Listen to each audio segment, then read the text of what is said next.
কি কথা? ওহি একবার অবনীর বেগমের দিকে তাকালো। মহিলার চোখের নিচে কালো ছাপ পড়েছে, মুখটাও কেমন শুকনো লাগছে। নিশ্চয় রাতে খাননি এবং ঘুমাননি। অবনী বেগম বরাবরই এমন। ওহির যখন পরীক্ষা থাকে তখন সে রাত জেগে পড়ে। পুরো বাড়ি যখন ঘুমে ডুবে যায়, ওহি জানে একটি জীব তখনও সজাগ থাকে মেয়ে কখন ঘুমিয়ে যাবে। অসাবধানতায় কাঁথা গায়ে দিতে ভুলে যাবে সেই চিন্তায় মানুষটার ঘুম আসে না। ওহি যখন ভার্সিটি থেকে বিকেলে ফিরে তখন দেখে ডাইনিংয়ে টেবিলে একজন বসে বসে ঝিমাচ্ছে। মেয়ে ক্ষুধার্ত হয়ে ফিরবে বলে মায়ের বিশ্রাম নেওয়া হয় না।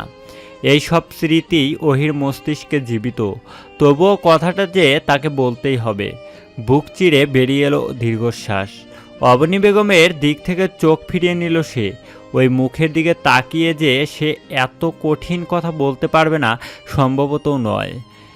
সকলের ওদের আগ্রহের দিকে তাকিয়ে ওহি বেশ দৃঢ় কণ্ঠে বলল, আমি ভেবেছি আমি ওই মহিলার কাছে ফিরে যাব। ওহির বাক্যটি যেন বোধগম্য হলো না অনেকের। আবার কেউ বুঝতে চেয়েও বুঝতে পারল না। চাঁদনির বাবা আফজাল সওদাগর তাই অবাক কণ্ঠে বললেন, যা শুনেছেন সেটাই। আমি ভাবছি আমি তার কাছে ফিরে যাব। মহিলা তো বার কয়েক আমাকে নিতেই এসেছিলেন, আমি যাইনি। ভাবছি এবার যাব। 21টা বছর তো তাকে ছাড়াই ছিলাম, এবার না হয় তার সাথে থাকি, তাই সিদ্ধান্ত নেওয়া। অবনী বেগমের হাতে থাকা স্টিলের চামচটা কখন যে হাত থেকে পড়ে গেল তিনি টেরও পেলেন না। ঝনঝন শব্দ হলো। অবনী বেগম সেদিকে হুঁশ নেই। তিনি কিংকর্তব্যবিমূঢ় হয়ে কেবল তাকিয়ে রইলেন মেয়ের পানে। তুই কি ভেবে এমন সিদ্ধান্ত নিলি ওহি? ওই মানুষটা তোকে ছোটবেলায় একা করে ছেড়ে গিয়েছিলেন নিজের সুখের আশায়, একবারও তোর কথা ভাবেননি। এখন যদিও তোর কথা ভেবে তোকে নিতে চায় তেমনটা না, তাদের সন্তানহীন দাম্পত্য জীবনের একাকিত্ব কাটানোর জন্যই তোকে নিতে চাচ্ছে। তুই কেন বারবার তাদের স্বার্থের বলি হবি? কেন? তোকে কি আমরা ভালোবাসিনি? চাঁদনির কথায় ওহির মুখের শক্ত আদল বদলালো না। সে কঠোরই রইল, যেন কোনো ইট সিমেন্টের তৈরি ভাস্কর্য যার আবেগ অনুভূতি কিছুই নেই। আমজাদ সওদাগর নির্লিপ্ত ভঙ্গিতেই যেন বললেন, যেও তবে। সবার অবাকের পাল্লা যেন ভারী হলো আরও। বাবা এত সহজে মেয়ের দাবি ছেড়ে দিল কিভাবে? আফজাল সওদাগর হতাশ চোখে একবার নিজের ছোট ভাইয়ের স্ত্রীর দিকে চাইলেন। প্রকৃতপক্ষে তার মায়াটা হচ্ছে অবনী বেগমের জন্যই। এই মানুষটার কথা কেউ ভাবল না, কেউ না। অনেকেরই অনেক কিছু বলার ছিল, কিন্তু আর বলা হলো না। এই বিস্ময়ের জাল ছিঁড়ে তাদের আর বলা হলো না কত কথা না বলা কথাগুলো। মুনিয়া বেগম কতক্ষণ গাইগুই করলেন, হাপিত্যেশ করলেন দাদিও, কিন্তু কেউ আর জোর খাটাতে পারল না। কিভাবেই পারবে? যেখানে নিজের বাবাই মেয়ের দাবি ছেড়ে দেয় সেখানে তারা আর কতটুকু অধিকারে হাত পেতে দাঁড়াবে? কতটুকু অধিকারে তারা থেকে যেতে বলবে? ওহি অতি সংযোগে সংগোপনে মুচকি হাসল। টেবিল ছেড়ে উঠে দাঁড়াতে দাঁড়াতে বলল, আমি জানতাম আব্বু, আপনি আমারে কখনোই রাখবেন না। আমি জানি আজ ওই মহিলার প্রতি আপনার আকাশ সমান মায়া। সেই মায়ার টানে আপনি আপনার সন্তানকে অকাতরে বিলিয়ে দিতে পারেন। কিন্তু আব্বু, একটা কথা জানেন, আমরা না সব সময় ভুল মানুষটাকেই মায়া দেখাই। যারা আমাদের অতি যত্নের মায়া ঠাট্টায় উড়িয়ে দেয় অযত্নে। অথচ এমন অনেক মানুষ আছে যারা চিরজীবন আমাদের হয়ে থেকে যেতে চায়। আমাদের অনাদর, অবহেলা তারা যত্নে ভাঁজ করে নেয় যেন ভালোবাসা এগুলো। কিন্তু আমরা তাদের বুঝি না, আমরা তাদের মূল্য দেই না। এটা তাদের অপ্রাপ্তি না, আমাদের ব্যর্থতা। কারণ আমরা মানুষ চিনেও চিনতে চাই না। আমজাদ সওদাগর মেয়ের কথার বিপরীতে কোনো প্রতিক্রিয়া জানালেন না, কেবল মাথা নত করে রাখলেন। যে নীরবতায় সে বুঝিয়ে দিল তার মেয়ে কোনো ভুল কিছু বলেনি। সত্যিই তাই। যতই হোক, সেই নারী তার জীবনের প্রথম এবং শেষ ভালোবাসাই ছিল। এরপর সে হয়তো জীবনে দ্বিতীয় নারী এনেছিল, তবে সেটা কেবল দায়িত্ব কিংবা পরিবেশ পরিস্থিতির কারণে। কিন্তু ভালোবাসা সেই প্রথমে আটকে আছে। অবনী বেগম পরাজয় সৈনিকের ন্যায় স্থান ত্যাগ করলো। মনে হলো যেন সংসার জীবনের যুদ্ধে এত ভালোবাসা দিয়েও হেরে যাওয়া এক যোদ্ধা। এক এক করে সবাই চলে গেল, কেবল নিবিড় নীরবে বসে রইল দাদি আর চিত্রা। দাদি রর শক্ত খোলো সুরমুর করে খসে পড়ল ঠিক তখনই বিদ্যার বয়স্ক চোখ পানিতে টুইটুম্বুর হলো। দুই হাত তুলে বলল, আল্লাহ, আমার এমন সুন্দর সংসারে এমন ব্যথার তীর কেন ছুটছো? শান্তি দাও, তুমি শান্তি দাও সবগুলো বাচ্চাকে। চিত্রা ড্যাব ড্যাব করে তাকিয়ে রইল দাদির পানে। কি অদ্ভুত, দাদিরাও কাঁদতে জানে। অবশ্য নারী জাত সংসার নিয়ে সবসময় শৌখিন, এটা তাদের বহু যত্নের জায়গা। এই জায়গার একটু আচরও তারা মানতে পারে না। শাহবাগের মোড়ে তুমুল জ্যামে আটকে আছে চিত্রার রিক্সা। তার মন খারাপ, অথচ আজকে তার সবচেয়ে খুশির দিন হওয়ার কথা ছিল। আজকে তার আনন্দের পথে প্রান্তরে হৈ হৈ করে ছুটে বেড়ানোর কথা ছিল, কিন্তু তেমন কিছুই হলো না। চিন্তার নিবিড় চোখ স্থির। এই চঞ্চল চিত্রার স্থিরতা দেখে বাহার শুধালো, তোমার সাথে নীরবতা ভীষণ বেমানান, সেটা কি জানো তুমি? চিত্রার গভীর ধ্যান কিঞ্চিত ভাঙল। সে অস্পষ্ট স্বরে কেবল বলল। বাহার ভুরু কুচকালো। চিত্রার দিকে চাইল সে নিঃসংকোচে, গভীরভাবে বলল, হয়েছে কি? বাবার আহ্লাদি প্রশ্নে চিত্রার মন খারাপ আরও বাড়ল। মন খারাপের উদাস বাতাস ছুঁয়ে গেল যেন তার আঙ্গিনা। সে দীর্ঘশ্বাস ফেলল, পিঠ টান টান করে বসল, বলল, আহিয়াপানা চলে যাবে বলেছে। কোথায়? বাহারের প্রশ্নে চিত্রা চোখ রাখলো লোকটার দিকে। চোখে চোখ মিলল। চিত্রার চোখগুলো ছোট ছোট জলজল করছে দুশ্চিন্তায়। খুব সহজেই কেউ চাইলেই মেয়েটার ভেতরে সকল অনুভূতি পড়তে পারবে। মেয়েটার মন স্বচ্ছ, চোখের ভাষাটাও ভাষা ভাষা। বাহার দুই ভুরু আবার উঁচু করল। চিত্রা হতাশ কণ্ঠে বলল, আপার মায়ের কাছে। উনি কয়েকবার এসেছিল আপাকে নিতে, কিন্তু আপা যায়নি। কিন্তু আজ আপা বলেছে সে চলে যাবে, এবং কালই যাবে। ওনাকেও সে জানিয়ে দিয়েছে এটা। চাঁদনি আপারও কাল ফ্লাইট, আমরাও কাল বিয়ে করব। সবাই কেমন আলাদা আলাদা হয়ে যাব কাল। আমাদের ছাড়া আব্বু, বড় আব্বু, ছোট আব্বু, আম্মু, চাচিরা কিভাবে থাকবে? চেরিটাও কান্না করবে। ভাইজান তো প্রতিদিন রাতে একবার আমাকে না দেখে ঘুমায় না। সে কিভাবে ঘুমাবে? আমাদের ছাড়া বাড়িটা যে আর হাসবে না বাহার ভাই। কথা বলে থামল চিত্রা। রাস্তার ল্যাম্পপোস্টের হলুদ নিয়ত বাতিগুলোর আলো এসে মেয়েটার চোখ মুখ গাঢ়ভাবে ছুঁয়ে দিচ্ছে। গোলগাল মুখে হলুদ আভাটা ভীষণ মানিয়েছে। এ যেন মায়ার আলো, আর চিত্রা যেন মায়াকন্যা। বাহার মুগ্ধ চোখে সে মায়াকন্যার চিন্তার ভাষাদের শুনল, জানল। অতপর কিছুক্ষণ নীরব থেকে গম্ভীর কণ্ঠে বলল, বিয়ের দিন পিছিয়ে দেই তবে? চিত্রা তৎক্ষণাৎ তাকালো। দৃষ্টি তার তাজ্জব হড়বড়িয়ে বলল, না। চিত্রার না বলার ভঙ্গিতে হেসে ফেলল বাহার, তাও বেশ শব্দ করে। নিজের কথার লজ্জা পেল চিত্রাও। সেকেন্ডে চোখ গুড়িয়ে দৃষ্টি নামালো পথে। মাঝে মাঝে সে এত বোকা কাজ করে ফেলে কেন? চিত্রার লজ্জা যেন বাহারকে ভীষণ আনন্দ দিল। তাই সে এই লজ্জার আবরণ আর একটু বাড়াতে বলল, লজ্জা পেলে? প্রশ্নটা করে আবারও হো হো করে উঠল বাহার। চিত্রা মুখ ঢেকে ফেলল দু হাতের আঁচলে। এ যেন এক মন্ত্রমুগ্ধ সন্ধ্যা, এই যেন এক ভালোবাসার দিন। ব্যস্ত রাস্তা যেন মুগ্ধ চোখে এই প্রেমের কীর্তি দেখল। বহুক্ষণ চোখ মেলে। জ্যাম ছুটল, বাহারের হাসি কমল, নিভে এলো মুগ্ধ দৃশ্য। বাহার আবার আগের ন্যায় গম্ভীর হলো, ভরাট কণ্ঠে বলল, কাল এমন একটা দিন, এই দিনে বিয়ে করাটা স্বার্থপরের মতন কাজ হয়ে যাবে না? চিত্রা মুখ থেকে হাত সরালো, ক্লান্ত চোখে চাইলো আবার। বার কয়েক শব্দ করে শ্বাস ছেড়ে বলল, হয়ে যাবে। আপনারে পাওয়ার জন্য আমি স্বার্থপর হতে রাজি বাহার ভাই। কেমন ভালোবাসলে রঙ্গনা, নিজেকে হারিয়ে ফেলতেও ভাবছো না? তুমি যেমন নও রঙ্গনা, তবে কেন এত স্বার্থপরতা দেখাচ্ছ? যে বাড়ি এবং বাড়ির সদস্যরা তোমার প্রাণ, তাদের এই দুর্দশার দিনে তাদেরকে ছাড়তেও দুবার ভাবছো না যে? জানেন বাহার ভাই, আমার কেন জানি মনে হয় তাদের একবার ছাড়লে আমি দ্বিতীয়বার আবার ফিরে পাবো, কিন্তু আপনাকে একবার ছাড়লে চিরতরে হারিয়ে ফেলবো। হারিয়ে ফেলার ভয়ে বাঁধতে চাচ্ছ মেয়ে? তুমি জানো না যে যেতে চায় তাকে কোনো বাঁধনই রাখতে পারে না, আর যে থাকতে চায় তাকে কোনো অবহেলাও তাড়াতে পারে না। আমি ছাড়তে চাইলে বিয়ে আমায় আটকে রাখতে পারবে? সত্যি কি বিয়ে আটকে রাখার সুতো? যদি তেমনই হতো তাহলে ওহির জন্মদাত্রী কি এত ভালোবাসার পরেও তোমার ছোট আব্বুকে ছেড়ে যেত? তাদের তো বিয়ের সম্পর্কই ছিল রঙ্গনা। যে যেতে চায় তাকে আটকে রাখা যে বড় দায়।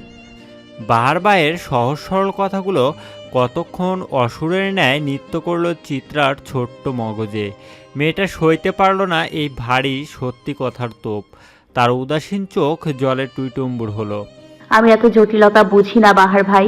আমি কেবল এতটুকুই বুঝি, আপনারে না পেলে আমার এই জগৎ বৃথা, এই জনম বৃথা। বাহার তপ্ত শ্বাস ফেলল, আফসোস নিয়ে বলল, করিলে বৃথা জনম, অন্ধ প্রেমে ফেসে কেউ মরেছে বারে বারে প্রচণ্ড ভালোবেসে। ধানমন্ডির এক শুনশান রাস্তায় হারছে চাঁদনি, তার কিছুটা পেছন পেছন হারছে মিনময়। সন্ধ্যার মৃদুমন্দ বাতাস ছুঁয়ে যাচ্ছে ভেতর বাহির অন্তর। পথঘাটে গাড়ি আছে বেশ, তবে তেমন যানজট নেই। শা করে গাড়ি আসছে আর ছুটে চলে যাচ্ছে দূরে, বহু দূরে। কেউ তাদের হাঁটায় বিরক্তি হয়ে দাঁড়াচ্ছে না, কেউ বাধা হচ্ছে না। প্রায় বেশ খানিকটা হাঁটার পর বিরতি নিল মিনময়। পুরুষালী কণ্ঠে বলল, কি বলবেন ইন্দুবালা? কি বলতে এত দূর ডাকলেন? চাঁদনি চাঁদের ন্যায় শীতল হাসলো, মিহিস্বরে বলল, সামনে একটা চায়ের দোকান আছে, সেখানে চলো, চা খেতে খেতে কথা বলবো। মিনময় আর কথা বাড়ল না, কেবল ঘাড় কাত করে সম্মতি দিয়ে পায়ে পা মিলিয়ে হাঁটলো। চায়ের দোকানে এসে চায়ের অর্ডার দিল, তারপর নড়বড়ে বেঞ্চটাতে বসলো দুজনে। আজকে চাঁদনিকে বরাবরের তুলনায় একটু অন্যরকমই লাগছে। প্রায় সময়টাতেই তার মুখে হাসি দেখা গিয়েছে। মিনময় অপলক চোখে কয়েকবার দেখছেও সেই সুন্দর মুখটি। সেটা অগোচর হয়নি চাঁদনিরও। ব্যস্ত নিবিড় রাস্তায় ধোয়া ওঠা চায়ের কাপে ঠোঁট ছোঁয়ালো চাঁদনি। ভেতর যেন এক নতুন উদ্যমের সৃষ্টি হলো। চাঁদনি সেই উদ্যমকেই সঙ্গী করে সকল জড়তা কাটিয়ে ঝলমল কণ্ঠে বলল, মৃন্ময়, তুমি কি জানো তুমি কিন্তু ভীষণ সুদর্শন। মিনময় মাত্রই চাটা মুখে নিয়েছিল, কিন্তু আকস্মিক চাঁদনির এমন কথায় চা মহাশয় তার নাক মুখ উঠে গেল, যার ফলস্বরূপ তুমুল কাশির উৎপাত। অথচ বিচলিত হয়ে দেখা গেল না চাঁদনিকে। সে বেশ আয়েশ করেই চায়ে চুমুক দিতে থাকলো।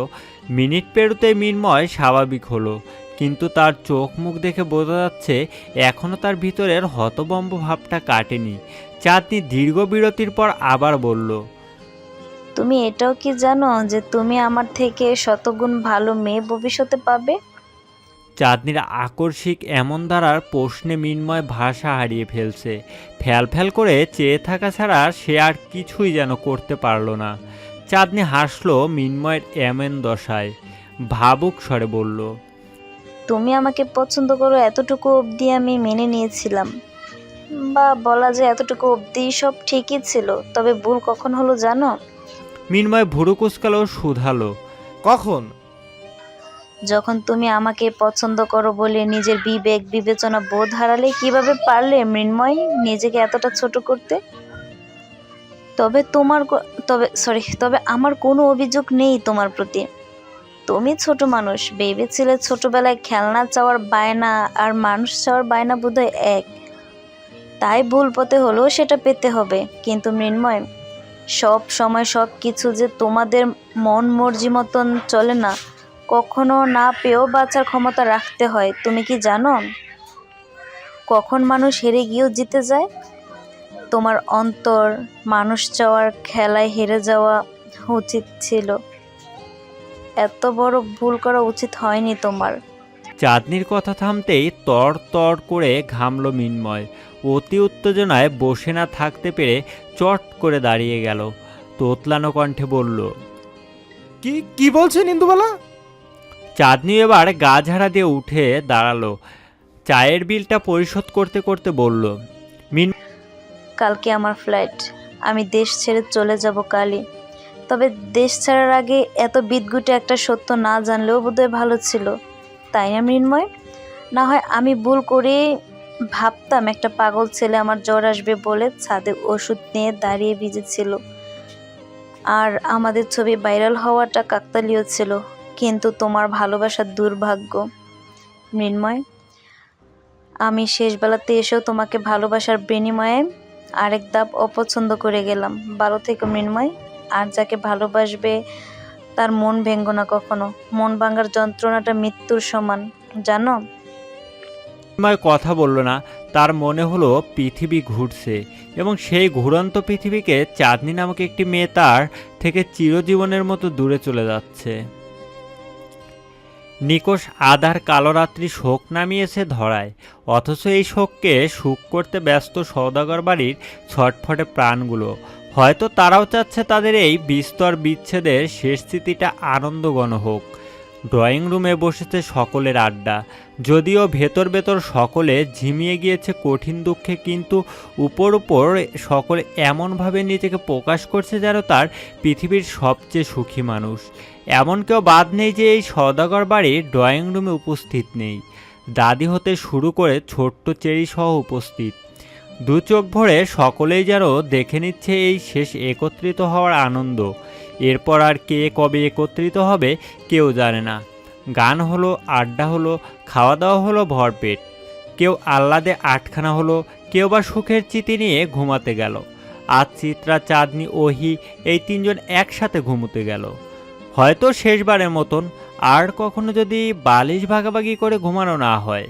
তিন বোন হাত মুখ ধুয়ে বসলো বিছানা জুড়ে। সবার ঠোঁটেই কিছুটা কৃত্রিম, কিছুটা অকৃত্রিম হাসি লেপ্টে আছে।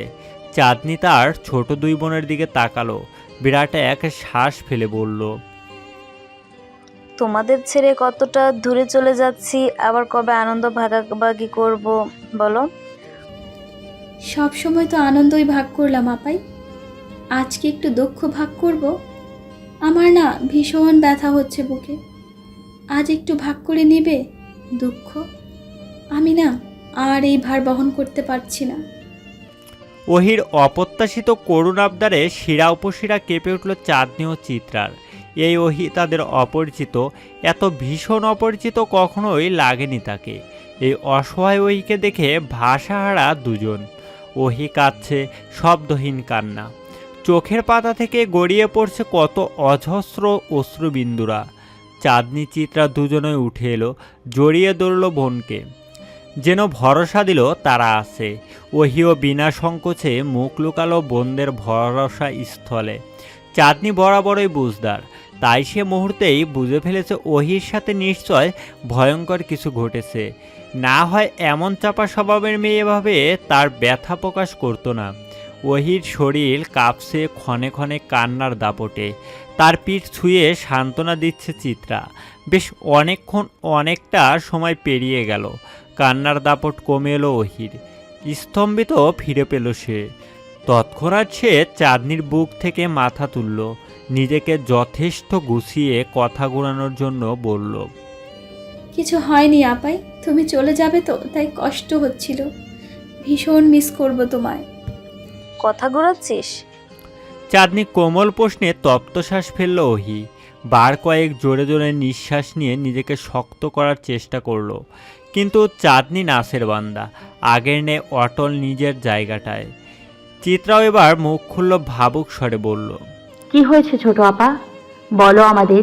ওহি নিজেকে সংযত করতে চাইলেও বোনদের আহ্লাদে আর গুছিয়ে উঠতে পারল না। সে এমন নরম কোমল কখনোই ছিল না। সে বরাবরই শক্ত ধরনের মেয়ে ছিল, হবেই নাই বা কেন। যে শিশুটির ছোটবেলা কেটে যায় তাচ্ছিল্যে, তার শক্ত হওয়াটাই তো স্বাভাবিক। মা পালিয়ে গেছে বাক্যটা নিয়ে সবাই যখন হাসি তামাশা করত, তখন মেয়েটার বয়স কতই বা ছিল। সমাজ এমন বিশ্রীভাবে তাকে নিয়ে হাসি তামাশা করছিল যে মনে হয়েছিল তার মায়ের পালিয়ে যাওয়ার দায়ভার সব তার। এরপর থেকেই ছোট প্রাণটা গুটিয়ে নিল নিজেকে।